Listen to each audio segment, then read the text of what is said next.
சாம்பார் வைக்கலான்னு கிச்சனுக்குள்ளே போனீங்கன்னா, இந்த ஆந்திரா ஸ்டைல் தக்காளி பப்பு ஒரு நாள் செஞ்சு பாருங்கள். எம்மையாக இருந்துச்சுங்க. அதுக்கு 1 கப் அளவு வாஷ் பண்ணி துவரம் பருப்பை வேக வச்சுக்கலாம்.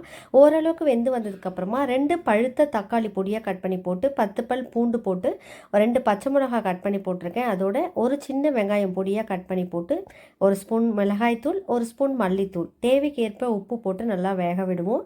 அதுக்குள்ளே ஒரு மிக்சி ஜாரில் 10 பல் உரிச்ச பூண்டு போட்டு 3 பச்சை மிளகாய், கொஞ்சமாக கருவேப்பிலை போட்டு 1 ஸ்பூன் சில்லி பவுடர் போட்டு ஒன்றும் பாதியமாக அரைச்சி எடுத்துக்கலாம்.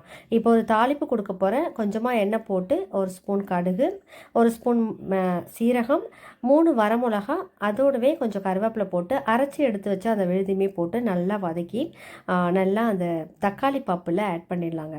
கடைசியாக பார்த்தீங்கன்னா கொதித்து வரும்போது 1 ஸ்பூன் நெய் அதில் ஆட் பண்ணி இறக்கிடுவோம். இது சூப்பராக யம்மியாக இருக்கும். நீங்கள் கூட ஒரே மாதிரி ட்ரை பண்ணுறதை விட இந்த மாதிரி டிஃப்ரெண்ட்டாக ட்ரை பண்ணி